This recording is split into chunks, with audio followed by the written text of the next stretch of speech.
दोस्तों, यदि कभी जीवन की विपरीत परिस्थितियों के चलते मन विचलित हो उठे और आप मरने का फैसला कर ले तो यह कहानी आपके लिए ही है। यह कहानी आज आपका जीवन बदल देगी। रामदयाल इस बड़ी दुनिया में अकेले रह गए थे।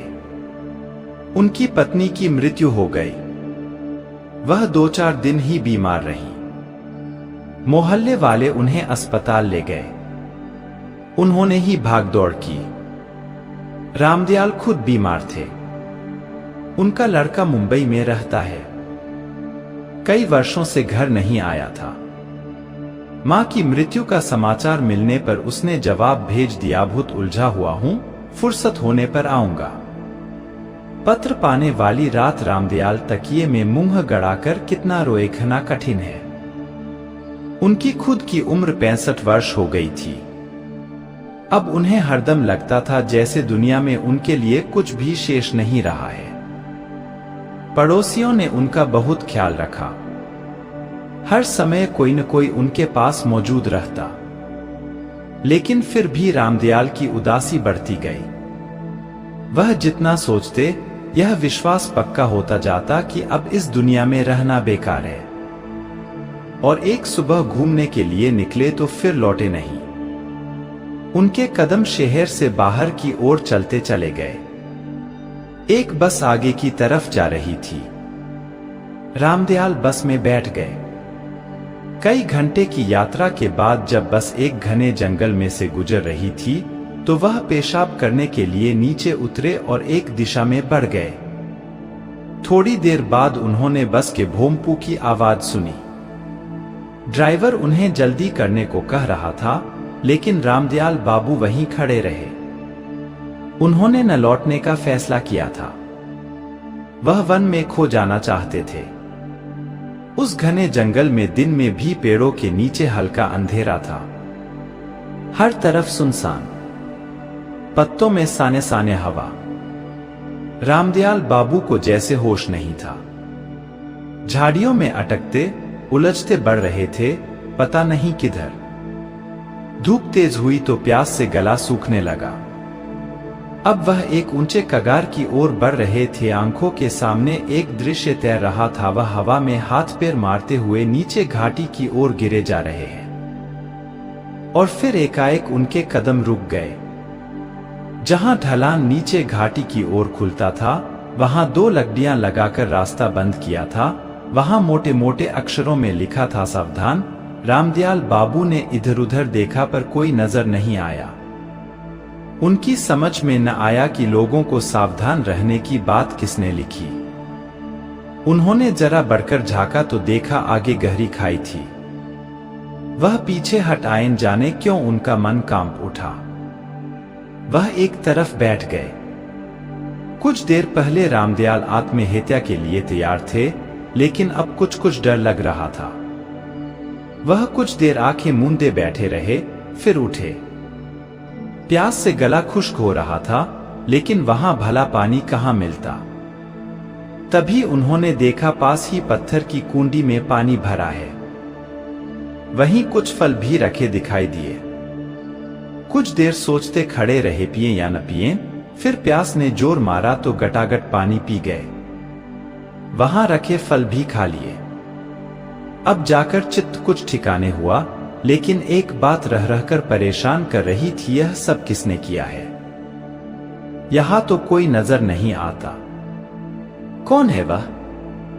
रामदयाल के मन से आत्महत्या का विचार निकल गया। वह जंगल में घूमने लगे।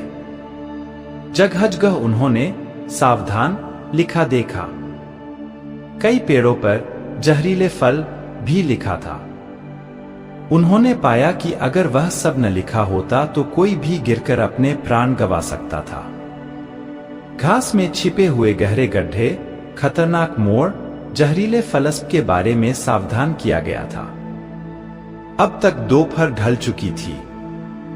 रामदयाल जी ने जोर से पुकारा, मेरे प्राण बचाने वाले भाई, मैं आपके दर्शन करना चाहता हूं। पत्तों के पीछे सरसराहट हुई और एक बूढ़ा हंसता हुआ सामने आ गया। उसने कहा, मैं बहुत देर से आपको देख रहा हूं, कहिए आप यहाँ कैसे आ गए? सच कहूं, मैं आत्महत्या के इरादे से आया था, लेकिन खाई के किनारे लिखे शब्दों ने मन बदल दिया, रामदयाल कह गए। उस व्यक्ति ने पूछा, अब क्या इरादा है? सोच रहा हूं क्या करूं, रामदयाल ने कहा और उनकी आंखें भर आईं। बूढ़े के पूछने पर उन्होंने अपनी राम कहानी कह सुनाई। जब उन्होंने बात खत्म की तो उनकी आंखों से लगातार आंसू गिर रहे थे। एकाएक उन्होंने पूछा, लेकिन आपने अपना परिचय नहीं दिया? बूढ़े ने कहा, जो आपका परिचय है वही मेरा भी है। मेरा नाम है नरसिंह। क्या सुनाऊं?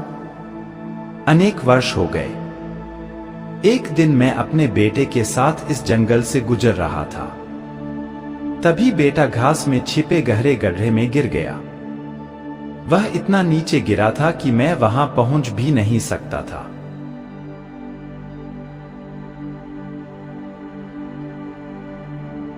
मेरी दुनिया अंधेरी हो गई। पत्नी पहले ही मर गई थी। अब तो कुछ भी नहीं बचा था जीवन में। मैंने तय किया कि मैं भी उसी गड्ढे में कूदकर जान दे दूं। रामदयाल जी ध्यान से सुन रहे थे। नरसिंह ने आगे कहा, मैं कूदने जा रहा था। एकाएक मन ने कहा, यह कायरता है। हो सकता है इसी तरह लोग आकर इस छिपे गड्ढे में गिरते रहें। नहीं, यह ठीक नहीं। पहले इसका कुछ प्रबंध करना चाहिए। बस मैंने गड्ढे के चारों ओर पेड़ की डालियां खड़ी करके उन्हें लताओं से बांध दिया। फिर रामदयाल ने पूछा, फिर मुझे लगा कि ऐसे खतरनाक स्थान तो इस जंगल में और भी होंगे। मैंने देखा मेरे बेटे की जान लेने वाले गड्ढे के पास ऐसे ही दूसरे स्थान भी थे। बस मैंने निश्चय कर लिया कि जंगल में जब तक एक भी ऐसा खतरनाक स्थान रहेगा, मैं नहीं मरूंगा। वह दिन था और आज का दिन है। मैं इसी जंगल में रह रहा हूं, अभी मेरा काम खत्म नहीं हुआ। खतरनाक स्थानों पर मैंने चेतावनियां लिखकर लगा दी हैं। कौन से फल जहरीले हैं और कौन से खाने लायक, यह भी जान लिया है। जंगल इतना खतरनाक नहीं रह गया है जितना पहले था। मैंने कई भटके लोगों को रास्ता बताया है, खाने पीने की सामग्री दी है, नहीं तो शायद वे मर जाते। और हर बार मुझे लगा कि आत्महत्या न करने का मेरा निश्चय गलत नहीं था। रामदयाल गंभीर होकर नरसिंह की बातें सुन रहे थे। एकाएक नरसिंह ने कहा, रात हो रही है, जंगली जानवरों का डर है। सुबह आपको जंगल से बाहर जाने का रास्ता बता दूंगा, आइए। नरसिंह रामदयाल को एक गुफा में ले गया। उसके बाहर आग जलाकर दोनों लेट गए। रात को जंगली जानवरों की आवाजें सुनाई दी, कभी दूर कभी एकदम पास। सुबह रामदयाल की नींद खुली तो नरसिंह ने कहा, चलिए आपको जंगल से बाहर जाने वाले रास्ते पर छोड़ दूं, लेकिन मुझे कहीं नहीं जाना। तब कहां जाएंगे, क्या इरादा है? नरसिंह ने आश्चर्य से पूछा। मैं यहीं रहूंगा आपके साथ, रामदयाल ने कहा। भी जंगल में ऐसे बहुत से स्थान हैं जहां देखभाल की जरूरत है। मैंने मरने का इरादा छोड़ दिया है। क्या सच? कहते हुए नरसिंह की आंखें चमक उठी। हां, मैंने देख लिया है, जीवित रहकर दूसरों को मरने से बचाया जा सकता है, रामदयाल ने कहा और मुस्कुरा उठे। मरने के लिए एक दुख है तो जीने के लिए 100 सुख भी कम है, रामदयाल ने कहा और गुफा से बाहर आ गए। सूरज पेड़ों के पीछे से ऊपर उठ रहा था। कहानी से सीख। दोस्तों, इस प्रेरणादायक कहानी से हमें सीख मिलती है, जीवन में कई बार ऐसी परिस्थितियां बन जाती है कि अक्सर मनुष्य मरने तक का फैसला कर लेता है, लेकिन ऐसा करना बिल्कुल गलत होता है, क्योंकि जीवन का अर्थ यह नहीं कि आप अपने लिए जिए, बल्कि जीवन का मकसद यह होना चाहिए कि आप अपने जीवन से दूसरों को क्या दे सकते हो। जीवन तभी सार्थक बन जाता है जब हमारे जीवन से कोई प्रेरित होकर या हमारे कार्य से कोई प्रेरित होकर अपने जीवन में सकारात्मक बदलाव लाकर स्वयं को बदल पाया हो।